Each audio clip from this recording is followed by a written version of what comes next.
ये देखिए, रेत यहाँ पे पड़ी हुई है और ये देखो टायर के मार्क्स। इसका मतलब ट्रक यहाँ पे आके रुक गया था, लेकिन ये कंस्ट्रक्शन का काम भी तो बंद है। यही वजह है कि अब हमें ये पूरी जगह चेक करनी होगी। आओ अंदर चलकर देखते हैं।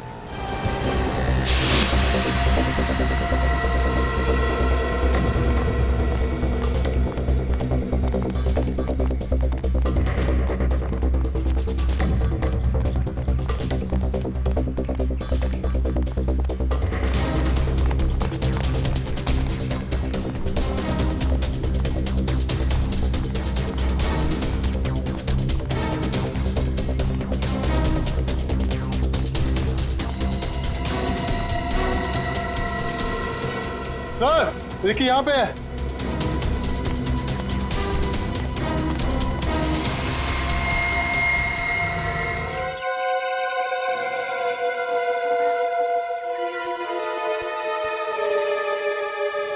ये आदमी कर क्या रहा है अंदर? बाहर निकलने का नाम ही नहीं ले रहा। सो गया है क्या अंदर? कमाल के लोग, दूसरे के टाइम की तो कोई वैल्यू ही नहीं।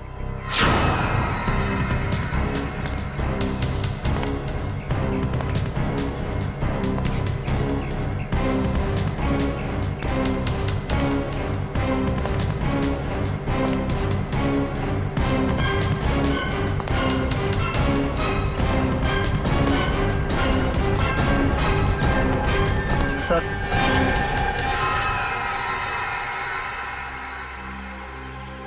इतना लेट? ये सर्विस है तुम्हारे रिजॉर्ट की? सॉरी सर, आपने कैंची मांगी थी, वो तो नहीं मिली। चाकू लेकर आया, इससे काम हो जाएगा।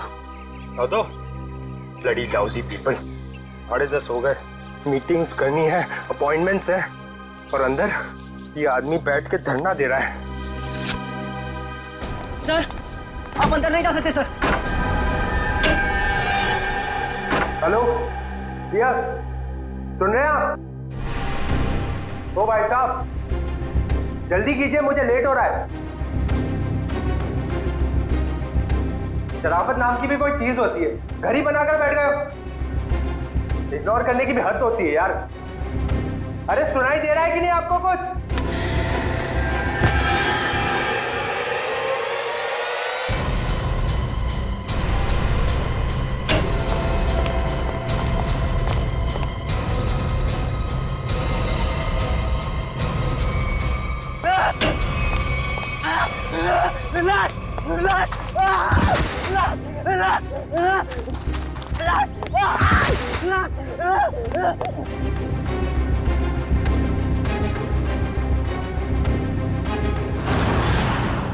हाँ मैं पार्टी में आने की कोशिश करूंगी। कुछ प्रॉमिस नहीं कर सकती, मेरा जॉब ही कुछ ऐसा है यार, कभी भी कुछ भी हो सकता है। ठीक है, चल अब मैं रखती हूँ, बाय। नहीं, बिल्कुल नहीं चलेगा। रात को 1 बजे 2 बजे कोई भी कभी भी आके चले जाएगा। जवान लड़की के घर में रात के टाइम में किसी लड़के का आने का मतलब हम अच्छी तरह से जानते हैं। क्या चल रहा है यहाँ पे? हाँ, और ये रो क्यों रही है? आप इनसे ही पूछिए ना, इसने क्या चाला रखा है यहाँ पे। देखिए मैडम, ये सोसाइटी है और हम सब फैमिली वाले हैं, और ये कैसी कैसी हरकतें करके रखी हैं यहाँ। हरकतें? आपका क्या मतलब है? इसका मतलब ये है कि ये दोनों लड़के रात बिरात इसके घर आते हैं, दरवाजा खटखटाते हैं, शरारत करते हैं। और तुम एक बात कान खोलकर सुन लो, तुम यहाँ से खुद से चली जाओ, नहीं तो हम सब मिलकर तुम्हें जबरदस्ती यहाँ से निकाल देंगे। एक मिनट, शांत हो जाइए आप लोग। कौन है ये लोग? मुझे नहीं मालूम कौन है ये। 2 दिन से मेरी रूम पार्टनर नहीं है और ये लोग रोज रात को आके मुझे तंग करते, जबकि मैंने इनको कभी देखा भी नहीं है। देख जिया, झूठ मत बोल, तू ही हमें बुलाती है और अब पहचानने से मना कर रही है। हाँ, कसम से हमेशा खुद ही फोन करके बुलाती है हमें। देखो, झूठ मत बोलो, मैं तुम लोगों को नहीं जानती हूँ। पता नहीं ये लोग मुझे क्यों बदनाम कर रहे हैं। देखो, झूठ और सच का फैसला कहीं और जाकर करना, समझी? गुप्ता जी, इस बात का फैसला अब अभी कीजिए आप, और अगर आपसे भी नहीं होता है तो हम सब मिलकर इस लड़की का कमरा खाली कर देंगे। प्लीज सर, ऐसा मत कीजिए। देखो, मैं तुम्हें भाड़े पे एक घर देने के वक्त कहा था ना हमारे सोसाइटी का रूल बहुत सख्त है। क्या बोला था ना, बोला। प्लीज सर, इसमें मेरा कोई कसूर नहीं। फिर भी 2 दिन में मेरी रूम पार्टनर आ जाएगी, तब मैं अपना सारा सामान यहाँ से शिफ्ट कर लूंगी। ओके, 2 दिन का टाइम देता हूँ, लेकिन 2 दिन में रूम खाली हो जाना चाहिए, समझी? तुम दोनों भागो यहाँ से। अरे चलो निकलो। ठीक है जिया, ये तूने अच्छा नहीं किया। हाँ पहले खुद ही हमें बुलाती है और फिर इंसल्ट करती है। कमाल है यार। चल चल। जिया, रोम, अगर तुम बेकसूर हो तो सच सामने आ जाएगा। तुम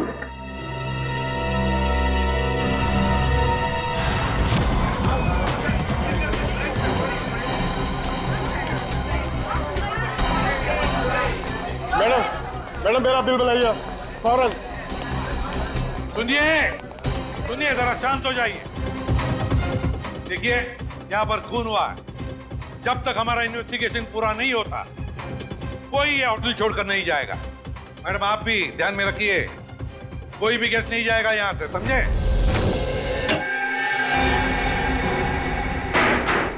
सर बॉडी नहीं है।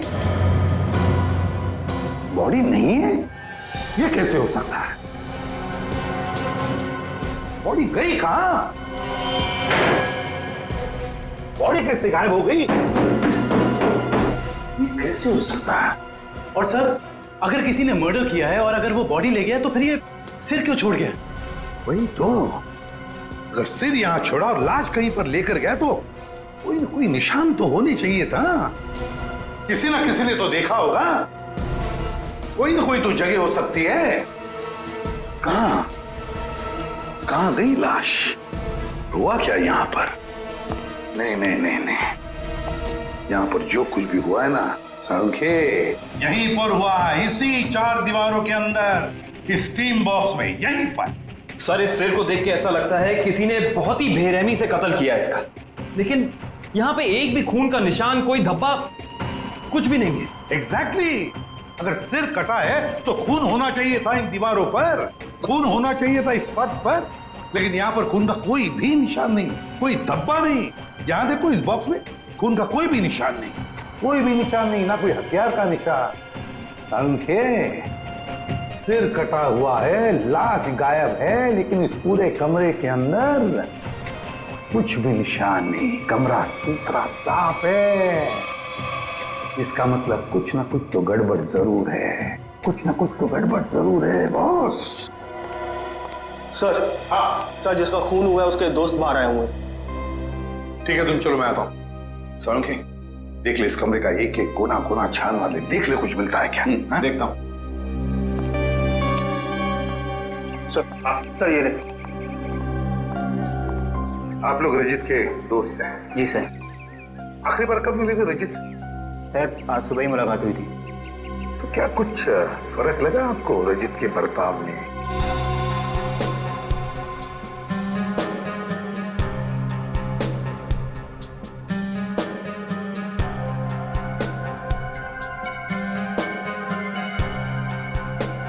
सर, ऐसी तो कोई बात नहीं है। इनफैक्ट हम जिम से साथ में ही आ रहे थे, कॉरिडोर में मेरी उससे बात भी हुई। बहुत फ्रेश और बहुत खुश लग रहा था। अरे रजित, कैसी रही तुम्हारी मसाज? हाँ, हल्का महसूस कर रहा हूँ। सेमिनार के लिए आए, पर ऐसा लग रहा है वेकेशन के लिए आए हैं। मुझे लगा तुम वाकई में वेकेशंस के लिए ही आए हो। अरे कहीं सेमिनार में सो मत जाना। नहीं, मैं आधे घंटे के लिए स्टीम बात कर लूँ, फिर टॉक्सिन्स भी क्लीन हो जाएंगे और मैं फ्रेश भी लगूंगा। सर, उसके बाद हम दोनों यहाँ स्टीम रूम में आए और वो स्टीम रूम का अटेंडेंट रिकी, सर रिकी ने ही स्टीम रूम तैयार किया था रजित के लिए। Good morning sir. Good morning Ricky. 10 बजे का अपॉइंटमेंट है मेरा। Yes sir. सर आप साइन कर दीजिए। Thank you sir. आइए सर।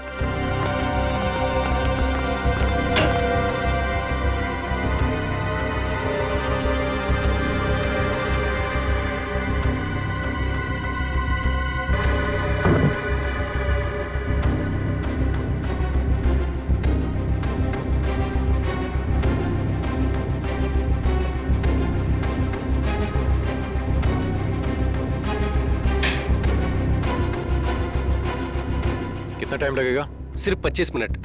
चल रजित, एंजॉय कर, ब्रेकफास्ट में मिलते हैं। चल ठीक है, ओके। स्टीम रूम का अटेंडेंट रिकी। रिकी, ये स्टीम रूम का अटेंडेंट रिकी कहाँ है? जरा बुलाओ उसे।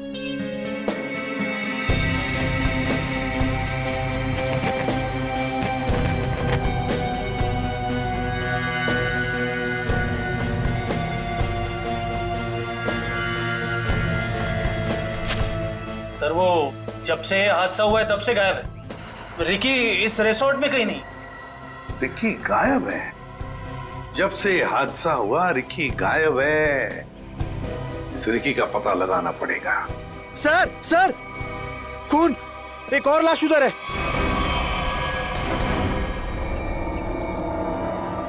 ये हो क्या रहा है आपके होटल में? हाँ, एक सिर मिला है जिसकी लाश गायब और अब ये दूसरा खून। सर मैं तो खुद परेशान हूँ, ये क्या हो रहा है मुझे समझ नहीं आ रहा सर। अब बाहर फेरिए।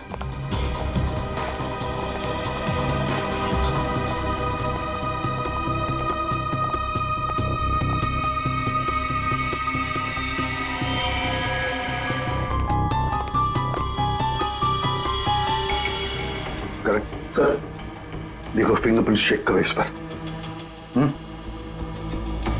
सर, हाँ, ये खाली ब्रीफकेस? स्टील की ब्रीफकेस, वो भी खाली। जरूर इसमें कुछ ऐसा सामान था जिसकी वजह से शायद इसे मारा गया। सर,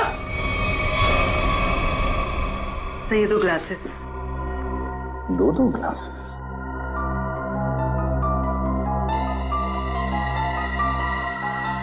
लिपस्टिक वगैरह के तो कोई मार्क नहीं, लेकिन एक बात तो पक्की है कि यहाँ पर इसे मिलने कोई आया तो था जरूर। कोई ऐसा आदमी जिसे ये शायद जानता था, जरूर जानता होगा उसे। क्या नाम क्या था इस गेस्ट का?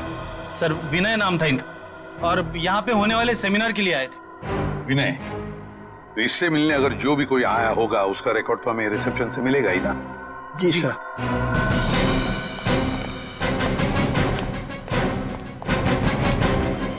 देखो, विनय के बारे में और कुछ जानना चाहते हैं हम लोग। ये विनय कब आया था यहाँ पर? अब सर मिस्टर विनय ने आज सुबह ही चेक इन किया था हमारे रिजॉर्ट में, करीब 8 बजे।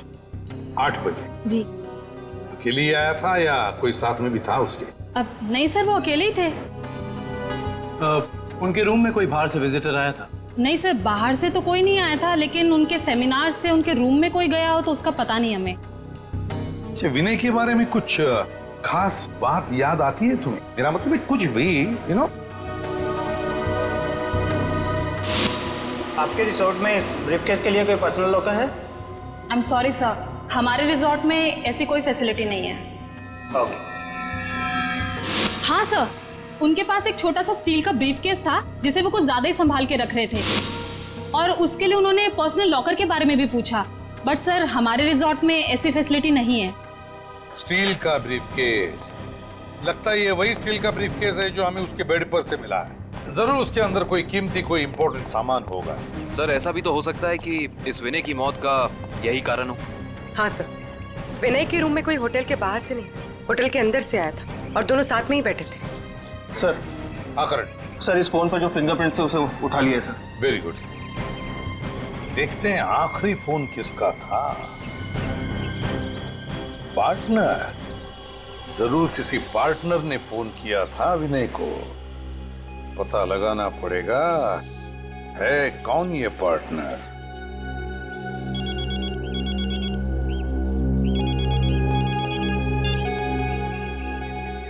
हेलो, हाँ, तुम आज से ही काम शुरू कर दो, ये जरूरी है।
जिया,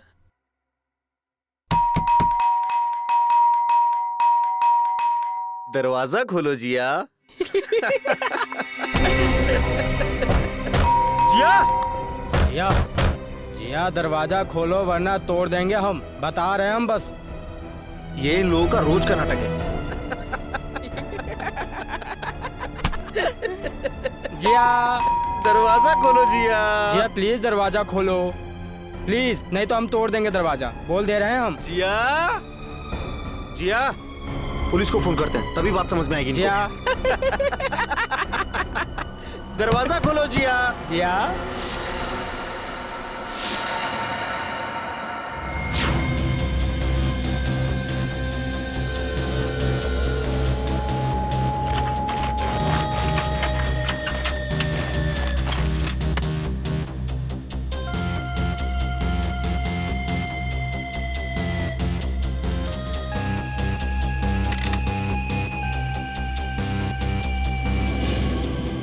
सर।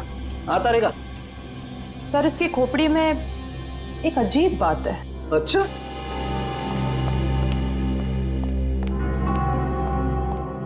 क्या अजीब बात है?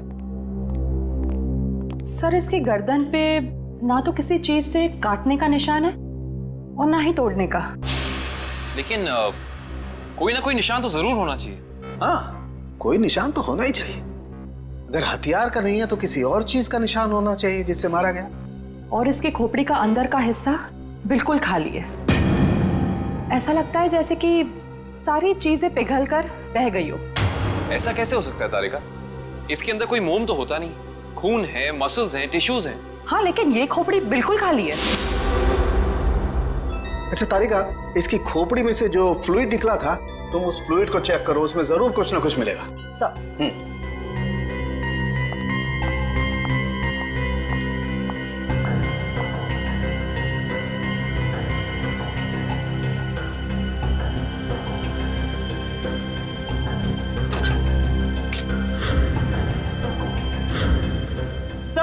हाँ?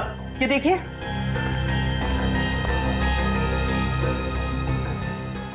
अरे एसिड, इसकी खोपड़ी के अंदर एसिड।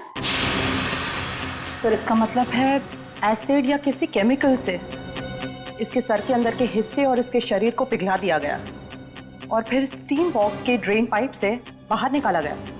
हाँ, और वो भी 30 मिनट के अंदर। सर ये कैसे हो सकता है? हमने तो पढ़ा था कि कॉन्सेंट्रेटेड एसिड में किसी भी बॉडी को पिघलने के लिए कम से कम 20 घंटे लगते हैं। You're right, श्रेया, 20 घंटे ही लगने चाहिए, लेकिन इस केस में ऐसा नहीं हुआ। एक और बात,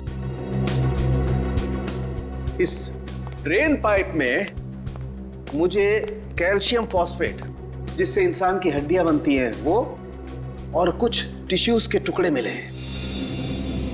मुझे लगता है जिस एसिड से इस आदमी के शरीर को पिघलाया गया है, ये एसिड किसी की इन्वेंशन है, कोई नई खोज। हाँ सर, उस बॉटल के निचले हिस्से से जो निशान बना था जिस केमिकल से, वो भी एसिडिक है और हमारे किसी केमिकल से मैच नहीं करता। लेकिन सर, अगर इस एसिड ने रजीत की बॉडी को पिघला दिया तो फिर वो स्टीम बॉक्स क्यों नहीं पिघला? वो इसलिए क्योंकि ये एसिड किसी मेटेलिक चीज को नहीं पिघलाता है और इसीलिए इस एसिड को कांच की बोतल में रखा गया था।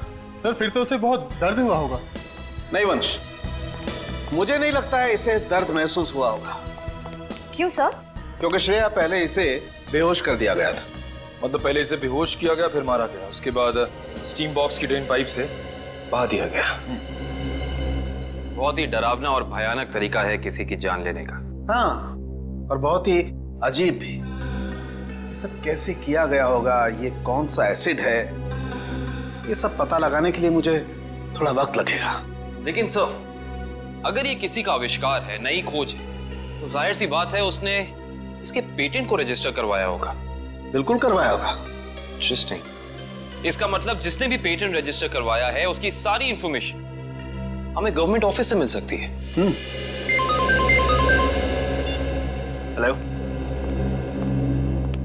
क्या रजीत का? ओके। अभी पता चला है कि विनय ने जिस पार्टनर वाले नंबर पे फोन किया था वो और किसी का नहीं बल्कि रजीत का नंबर था। इसका मतलब विनय और रजीत एक दूसरे को जानते थे और रिजॉर्ट में विनय के कमरे में हमें जो 2 ग्लासेस मिले थे उनमें से एक ग्लास शायद रजीत का था। अब तो विनय के घर वालों से ही पता करना पड़ेगा। तो इस केमिकल से रिकी ने रजीत की बॉडी पिघलाकर उसका खून कर दिया है। हाँ, लेकिन एक स्टीम रूम का अटेंडेंट किसी को इतनी चालाकी से नहीं मार सकता। ये उसके दिमाग का काम हो ही नहीं सकता। कोई है जो उससे ये करवा रहा है। कौन करवा सकता है ये सब? इसका जवाब तो रिकी देगा।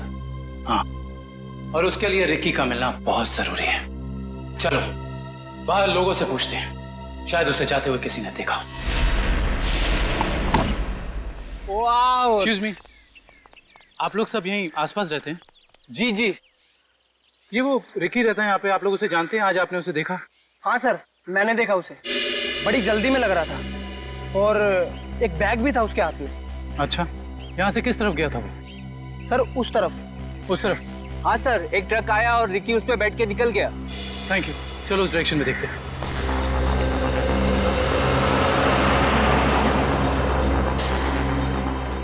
ये देखो, यहाँ पे रेत गिरी है, शायद ट्रक से गिरी होगी। इसका मतलब जिस ट्रक में रिकी गया वो ट्रक बिल्डिंग मटेरियल लेके जा रहा था। यहाँ आसपास कुछ कंस्ट्रक्शन चल रहा है, ढूंढना पड़ेगा।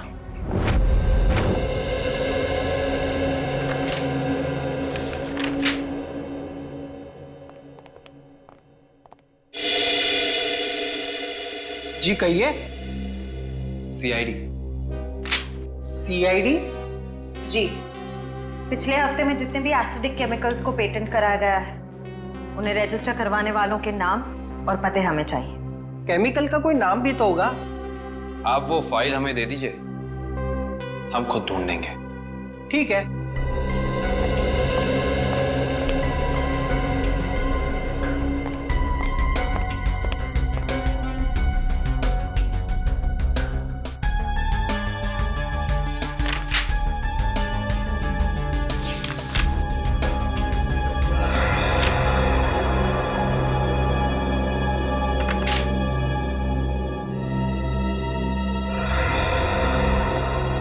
ये देखो, ये एसिड हाइड्रोवर्क्स नाम की एक कंपनी ने रजिस्टर कराया है और इस कंपनी के मालिक हैं रजित और विनय। इसलिए विनय के सेल फोन पे रजित का नंबर पार्टनर के नाम से सेव था। रजित अपने खोज से मरा और उसका पार्टनर विनय एक बंद कमरे में मरा हुआ मिला। इंटरेस्टिंग। ये केस तो और भी ज्यादा उलझता जा रहा है। नैना जी, हमें भी बहुत दुख है विनय की मौत का। हम आपका ज्यादा वक्त नहीं लेंगे। हाँ, लेकिन आपसे थोड़ी जानकारी चाहिए हमें। मुझे तो अभी भी समझ नहीं आ रहा कि विनय से किसी की क्या दुश्मनी हो सकती है। बेहद शरीफ और मिलनसार इंसान थे मेरे विनय। अच्छा, ऐसा कोई हादसा या कभी उनकी किसी के साथ कोई तू मैं हुई हो या कोई दुश्मनी, कुछ याद है आपको? दुश्मनी तो कोई नहीं थी, पर हाँ, कुछ दिनों से उन्हें कुछ धमकी भरे फोन जरूर आ रहे थे। धमकी? कौन थे ये लोग? मालूम नहीं, पर मैंने बहुत समझाया उन्हें कि उन्हें जाके पुलिस में कंप्लेन कर देनी चाहिए, पर उन्होंने मेरी एक ना सुनी। कहते रहे कि कोई मजाक कर रहा होगा। सीरियसली लिया ही नहीं इस बात को। नैना जी, आप हमें हाइड्रोवर्क्स के बारे में क्या बता सकती हैं? हमारी इंफॉर्मेशन के हिसाब से विनय और रजीत दोनों पार्टनर्स थे और इन दोनों ने मिलकर एक बहुत ही खास केमिकल की खोज की थी। देखिए, मैं बस इतना जानती हूँ कि वो दोनों साथ में काम कर रहे थे, बस।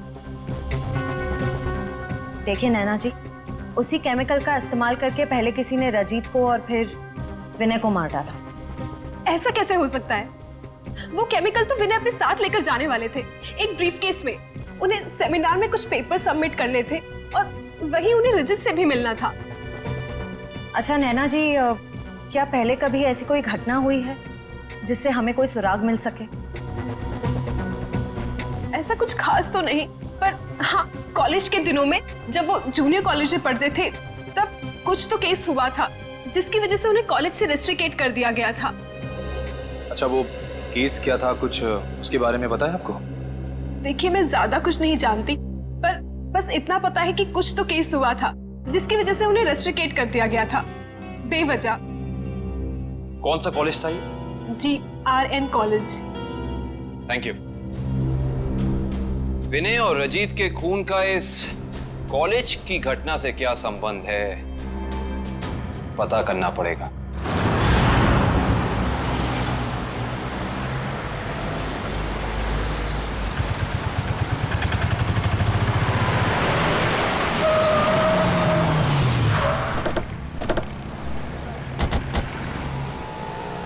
ये देखिए, रेत यहाँ पे पड़ी हुई है और ये देखो टायर के मार्क्स।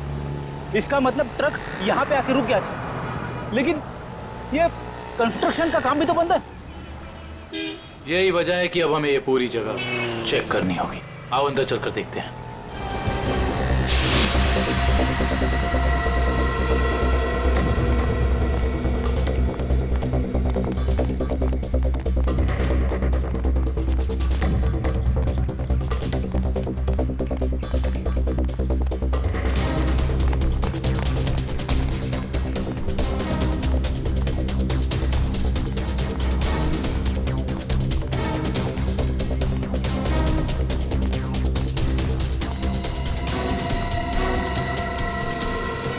सर, रिकी यहाँ पे है।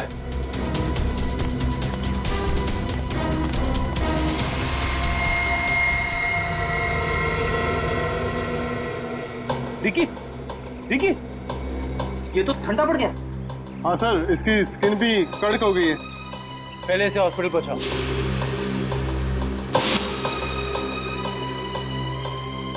इशिता, एम्बुलेंस बुलाओ।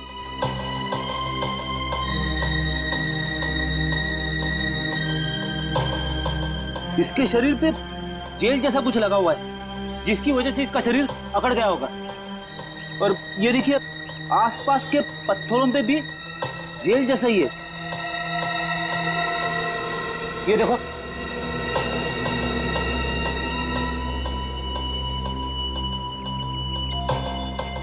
ये जेल क्या है इसके बारे में तो पता करना होगा। इन टुकड़ों को लैब ले चलो।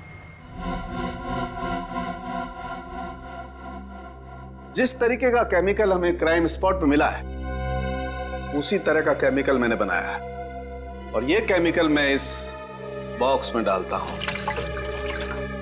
तारिका, बॉडी टेम्परेचर मिला? नॉर्मल है सर। गुड। इस स्टीम बॉक्स में जो बॉडी है ये लगभग इंसान की बॉडी की जैसे ही है। आपका कहने का मतलब है क्लोन की तरह? ऐसा ही समझ लो।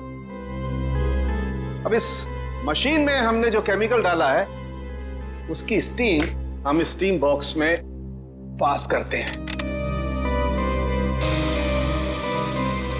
लगभग 30 मिनट तक हम स्टीम पास करते हैं। उसके बाद देखते हैं क्या होता है।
गजब हो गया सर, 30 मिनट में पूरी बॉडी डिसॉल्व हो गई।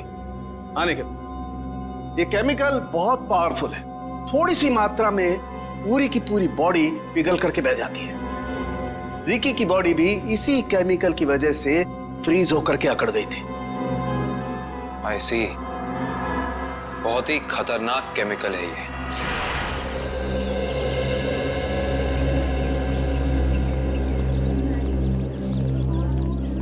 एक्सक्यूज मी, हम लोग सीआईडी से 2005 के केस के सिलसिले में आपसे थोड़ी पूछताछ करनी थी। 2005? ये तो बहुत पुराना केस है, लगभग 9 साल पुराना। आप रमेश जी से पूछिए, वो यहाँ के सीनियर हैं। Thank you. रमेश जी, हम लोग सीआईडी से 2005 में एक घटना हुई थी जिसमें रजित और विनय का नाम आया था। रजित और विनय? सर क्या है कि हर साल इतने लड़के लड़कियां आते हैं तो नहीं, उस केस में इन दोनों लड़कों को रेस्ट्रिकेट किया गया था। रेस्ट्रिकेट? अरे हाँ, याद आया, उस साल कॉलेज के एक स्टूडेंट की मौत हो गई थी और इन दोनों लड़कों का नाम भी उस केस से जुड़ गया था। काफी बवाल हुआ था। ये स्टूडेंट कौन था और उसकी मौत कैसे हुई? मैडम, बहुत अजीब तरीके से हुई थी। ये किस्सा लेबोरेटरी में हुआ था।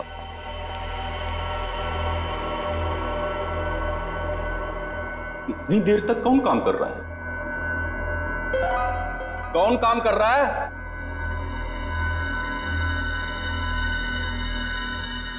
अरे भाई, खोगे का काम में जवाब तो दो, कब तक काम करोगे? अरे चुप क्यों हो? बताओ, मैं लेबोरेटरी बंद करूं या खुली रहने दूं?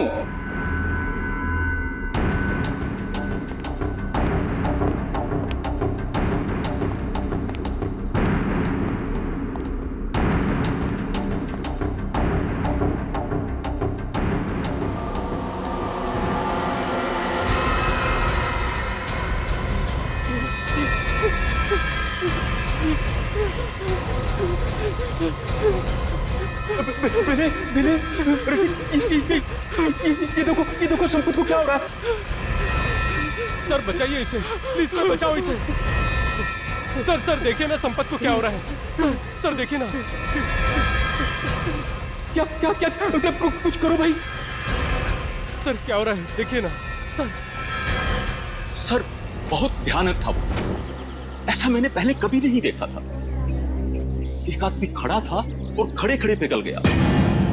संपत नाम था उसका, पुलिस केस भी हुआ था और विनय और रजित को रेस्ट्रिकेट किया गया था। इस केस से जुड़ी सारी फाइलें चाहिए।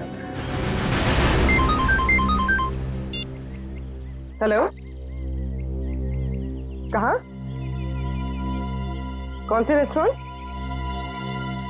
ठीक है, मैं पहुंचती हूँ, नजर रखना।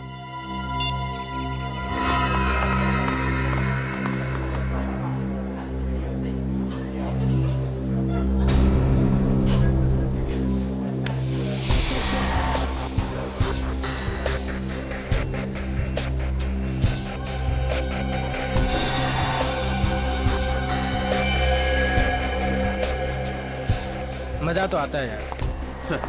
अरे काहे का मजा यार? पता है, रात को जैसे ही जाते हैं ना उसके घर के सामने, तभी चौकीदारों को पटाना पड़ता है।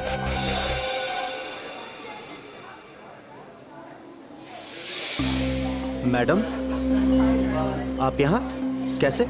तुम लोग क्या समझते हो? तुम लोग कुछ भी करते रहोगे और तुम्हारा कोई कुछ नहीं बिगाड़ सकता।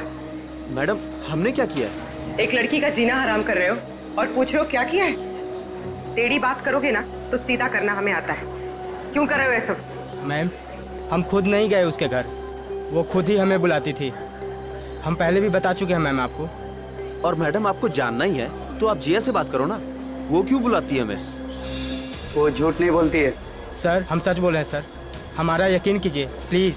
हाँ जानता हूँ, राजा हरिश्चंद्र के चेले हो ना तुम लोग। देखो, लास्ट चांस करो, सच सच बताओ, उस लड़की को क्यों परेशान कर रहे हो? और अगर सीआईडी का तरीका अपनाऊंगी ना तो तोते की तरह बोलना शुरू कर दोगे।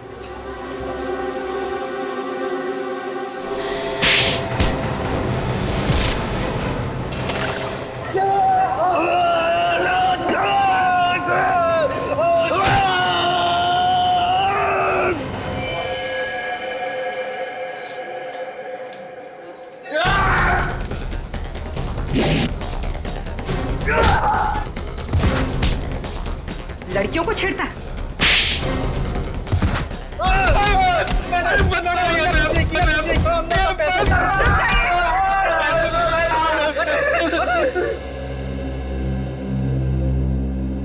किसके कहने पे किया ये सब? एक्सपेरिमेंट हो रहा था साइंस लैब में 2005 में और बेस्ट इन्वेंशन करने वाले को स्कॉलरशिप मिल रही थी। ये तो स्टूडेंट पिघल के मर गया था संपत। इसने एक स्पेशल एनेस्थीसिया बनाया था बेहोश करने की दवा जो किसी भी मसल को 5 मिनट के लिए फ्रीज कर सकती थी। और ये रजित और विनय इन्होंने एक ऐसा केमिकल बनाया था जो किसी भी चीज को 30 मिनट के अंदर पिघला सकती थी। सर ये देखिए।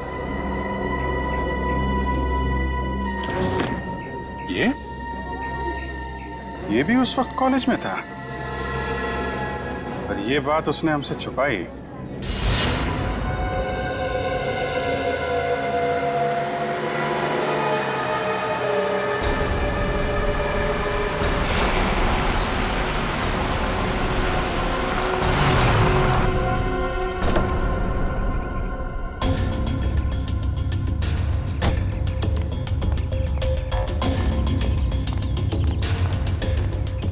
पैसे लिए?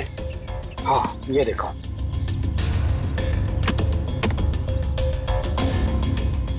अब खुश?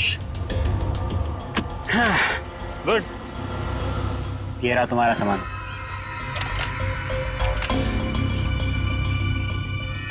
तो ये है दुनिया का सबसे बड़ा आविष्कार जो अब मेरा होगा। बिल्कुल तुम्हारा है। Thank you. वेलकम।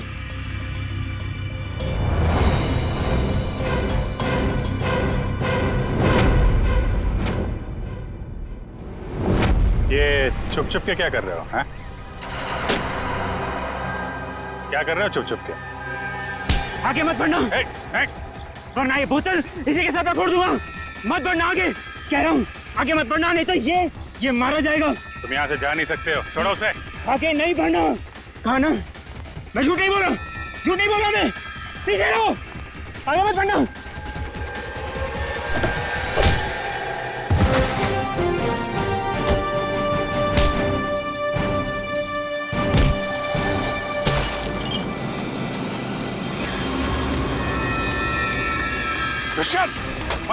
हॉस्पिटल लेकर आओ जल्दी।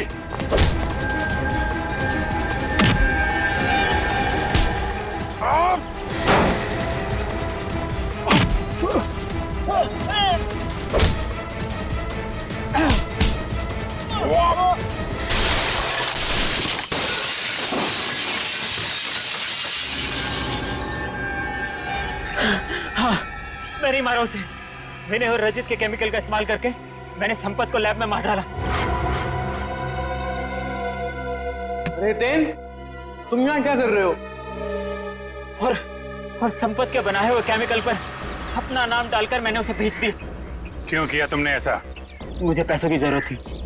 मेरे खर्चे पूरे नहीं पड़ रहे थे। और जब मुझे पता चला कि संपत ने एक ऐसे केमिकल का आविष्कार किया जिससे बॉडी फ्रीज हो जाती, उसकी इंटरनेशनल मार्केट बहुत ज्यादा थी। उससे वो केमिकल हासिल करने के लिए मैंने उसे भी मार डाला। रजित और विनय को उन्हीं के खोजे हुए केमिकल से मार दिया और केमिकल बेच के पैसा कमाना चाहते थे, क्यों? हाँ। और इसमें वो स्टीम रूम का अटेंडेंट रिकी, उसने तुम्हारी मदद की थी। हाँ, लेकिन मैंने उसे पैसे दिए थे। इस बॉटल का सारा केमिकल स्टीम बॉक्स में डाल देना। जैसे काम खत्म हो जाए इस बॉटल को गायब कर देना। चलो। हाँ समझ गया। चलो निकलो।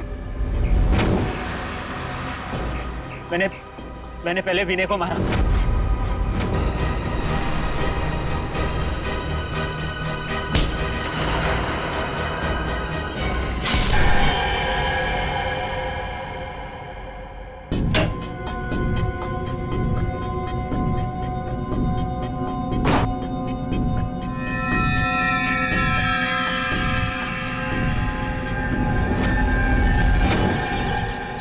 और फिर रिकी की मदद से मैंने रजित को खत्म कर दिया।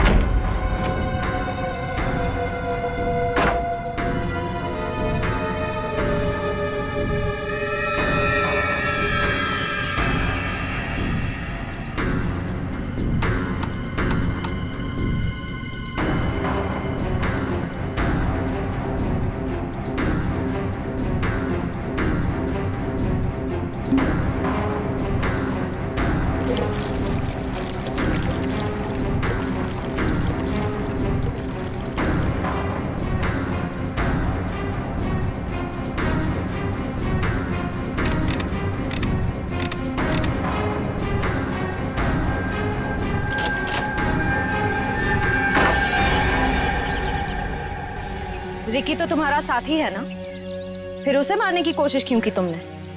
रिकी मुझे ब्लैकमेल कर रहा था। मैं सोच रहा हूँ कि जुबान भी कितनी कीमती चीज है, अगर फिसल जाए तो करोड़ों का नुकसान करा दे, इज्जत गवा दे, फांसी चढ़वा दे। मतलब वो केमिकल की बोतल मेरे सीने में 2 मर्डर्स के राज बहुत ज्यादा है। जुबान जेल नहीं पाएगी, वजन तो करना ही पड़ेगा। लो पैसे पकड़ो और अपना मुंह बंद रखो, समझे? उसी केमिकल से मुझे डरा रहा था। क्या करता? जरूरत थी और मजबूरी। Shut up! समाज की भलाई के लिए की गई खोज का गलत इस्तेमाल किया है तुमने। 3 खून किए हैं। तुम जैसे लोगों के लिए कानून ने भी एक खोज की है, फांसी। आप लोगों को जरा सा भी एहसास नहीं हुआ कि आप लोग सब मिलकर एक अकेली लड़की के साथ इतनी नाइंसाफी कर रहे थे? कोई इस तरह से परेशान करता है किसी को? बोलिए। सॉरी मैडम, ये रमेश जी को अपना फ्लैट बेचना था और उन्हें अच्छा बायर भी मिल गया था, इसीलिए सब। और मैडम, जिया घर खाली करना भी नहीं चाह रही थी और उसके लीज एग्रीमेंट को खत्म होने में अभी टाइम था। मैडम, ये रमेश जी ने एक दिन आकर हमें अपनी तकलीफ बताई और हमसे हेल्प मांगी। तो आप लोग ने मिलकर ये ड्रामा किया, एक लड़की के कैरेक्टर पर कीचड़ उछाला। आप लोग ऐसा कर कैसे सकते? और रमेश जी, आप पैसों के लालच में इंसानियत भूल गए। सॉरी मैडम, मुझसे गलती हो गई, अब ऐसा नहीं होगा। जिया अब यहीं रहेगी, इसी फ्लैट में। जिया, मुझे माफ कर दो। I am really sorry. Please sir, sorry बोल के मुझे शर्मिंदा मत कीजिए। थैंक यू मैम, आपने मेरी बहुत हेल्प की, वरना मैं अपने पेरेंट्स के पास वापस चली जाती। देखो जी, कभी घबराना मत, अपने हक और अपने सम्मान के लिए हमेशा लड़ना, समझे? Best of luck. Thank you ma'am.